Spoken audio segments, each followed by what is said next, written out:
안녕하세요. 빠빠의 이상화입니다. 오늘은 제가 지난번에 한번 말씀드렸었는데 카라멜을 이용한 마들렌을 만들어 볼 거예요. 카라멜 소스를 만들어서 마들렌 반죽만 하는 게 아니라 그거를 이용해서 가나슈도 만들고 겉에 글라세를 한번 묻힘으로써 총 3단계가 들어가는 약간 조금 더 난이도가 있는 마들렌이에요. 난이도가 있지만 그만큼 훨씬 더 맛이 되게 고급스럽거든요. 그럼 시작해 볼게요. 카라멜 가나슈와 반죽을 위해서 가장 먼저 해야 될 거는 이제 카라멜 소스를 만들 건데요. 카라멜 소스는 많은 분들이 해보셨을 것 같아요. 간단하게 설탕을 태워서 뜨거운 생크림을 넣어서 만들 거예요.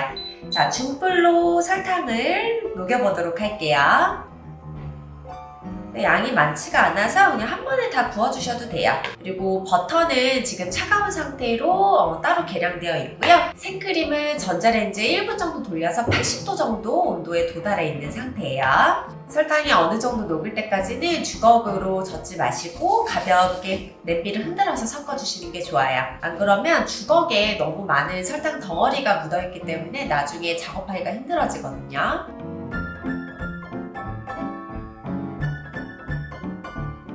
설탕이 지금 거의 한 90% 정도 녹아있는 상태고 색을 진하게 내보도록 할게요. 저는 향이 강한 카라멜 소스를 좋아하기 때문에 조금 까만 느낌이 있을 때까지 저는 태울 거고요.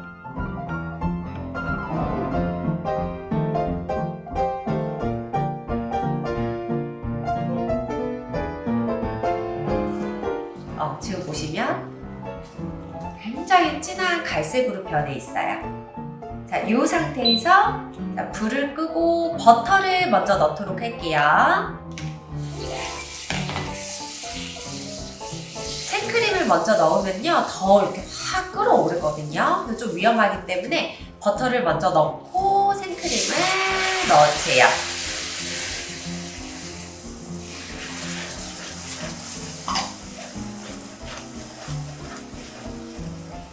이렇게 되면 카라멜 소스는 완성됐고요. 지금 덩어리 없이 완벽한 카라멜 소스가 완성됐어요. 만약에 너무 설탕을 많이 태우지 않고 그 다음 작업 버터를 넣으신다면요 설탕이 조금 덩어리가 질 경우가 있어요. 완벽하게 만드시려면 카라멜의 색깔, 그러니까 설탕의 색깔을 좀 진하게 낸 다음에 불을 끄고 버터, 생크림 넣어주시면요 이렇게 덩어리 없이 완벽한 소스를 완성하실 수 있어요. 얘는 실온에서 그냥 자연스럽게 온도를 떨어뜨릴 거예요. 30도 정도 실온 상태가 되면 이제 다음 작업으로 넘어갈게요. 마들렌 반죽을 시작해 볼게요. 먼저 올려드렸던 마들렌 영상에서도 반죽을 만들 때는 설탕을 계란에 넣고 섞을 때 기포를 많이 내지 않고 작업을 했어요. 얘도 마찬가지로 그렇게 작업을 할 거고요. 설탕이 그냥 좀 녹을 때까지만 가볍게 섞어 볼게요.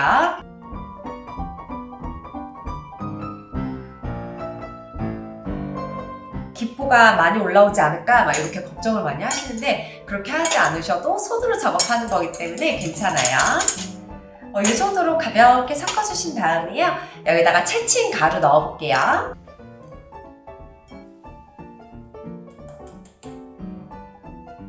마들렌 반죽이든 뭐 제노아즈든 뭐 어떠한 반죽이든 가루 들어가고 나서는 주걱으로 조심히 섞어주는 게 포인트예요. 주걱으로 조심히 섞어주세요.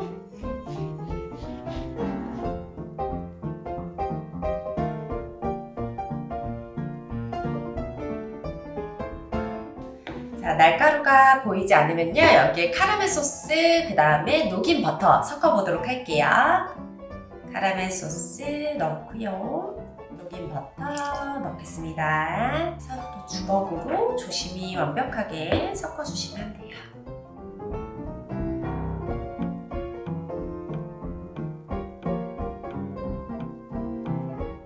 반죽은 이렇게 완성이 됐고요. 이거를 짤주머니에 담아서 틀에다가 한번 짜보도록 할게요. 제가 항상 사용하는 마들렌 틀에다가 버터칠을 했고요. 80% 정도 채워서 구워보도록 할게요.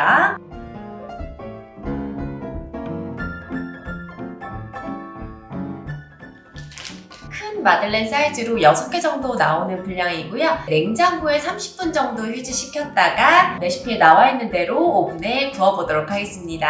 지금 마들렌 소글첼 가나슈를 만들 건데요. 다크 초콜릿에 80도로 데운 생크림을 넣고 녹여볼게요.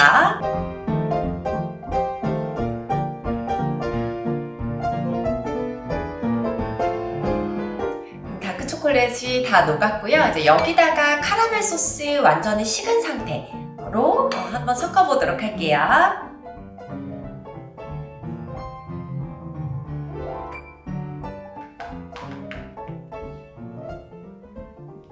이렇게 전체적으로 이제 윤기가 날 때까지 주걱으로 잘 섞어주시면 되고요.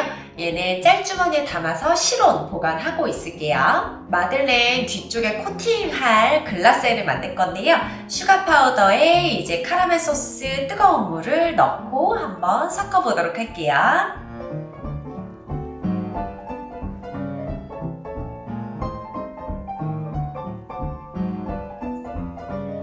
이렇게 슈가 파우더가 덩어리가 없이 섞여주면 되고요. 얘는 우선 실온에 둔 다음에 사용하기 전에 다시 한번 섞어서 사용을 해볼게요. 마들렌이 구워져 나온 상태고요. 완전히 틀에서 식은 상태예요. 배꼽도 정말 예쁘게 잘 나왔죠. 이 정도 구움 색깔 날 때까지 구워주시면 되고요. 가나슈를 가운데다 채울 건데요. 1cm 원형 깍지 준비하시면 돼요. 그래서 앞에를 이렇게 뚫어볼게요. 이렇게 구멍이 생기거든요. 여기다가 가나슈를 가득 채워볼 거예요.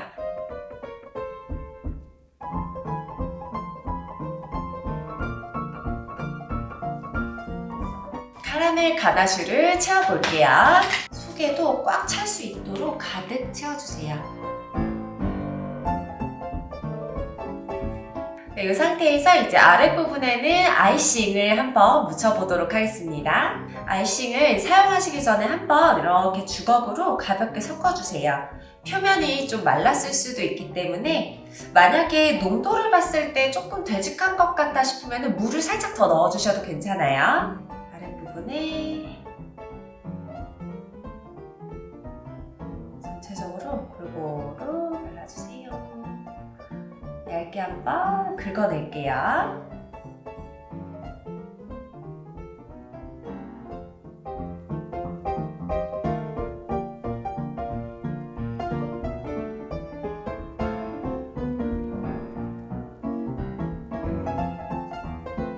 이렇게 해서 아이싱이 완성이 됐습니다. 이 아이싱 같은 경우는 그냥 실온에다가 잠깐 보관하시면요. 이제 겉에가 이게 마르기 때문에 괜찮아요. 그래서 냉장 보관 안 하셔도 되고 잠시 한 5분 정도만 실온에 두시면 돼요.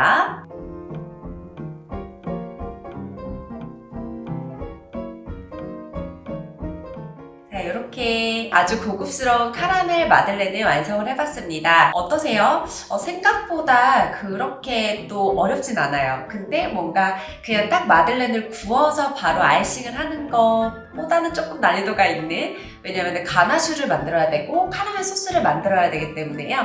약간 난이도는 있지만 정말 고급스럽고 너무너무 예쁜 마들렌입니다.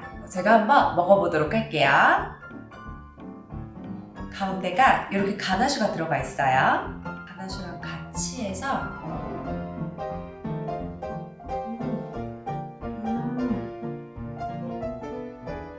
가나슈랑 같이 먹으니까 훨씬 더 그 카라멜 향이 배가 되면서 정말 진한 카라멜 향의 마들렌이거든요. 그리고 아이싱을 하는 이유가 조금 더 카라멜 향을 더 주기 위해서 바르는 것도 있지만 이 마들렌 겉표면을 예쁘게 하면서도 마르지 않게 하는 역할이 있어요. 그래서 글라사주까지 완벽하게 해서 마무리해 보셨으면 좋겠습니다. 이 카라멜 마들렌 판매하는 방법은요.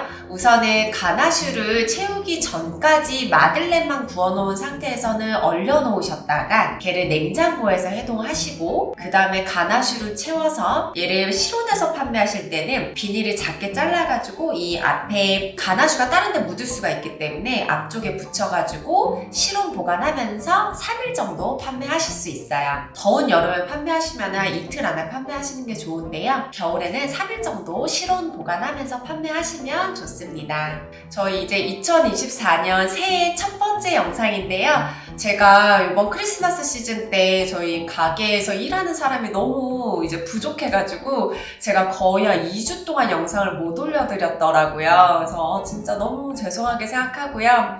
제가 이제는 크리스마스 시즌이 끝났으니까 이제 자주 영상을 또 업로드를 해드리도록 하겠습니다. 오늘도 영상 봐주셔서 감사드리고요. 영상 오랫동안 기다려주셔서 감사드려요. 새해 복 많이 받으시고요. 저희 그러면 다음 시간에 또 뵐게요. 다음 시간에 만나요.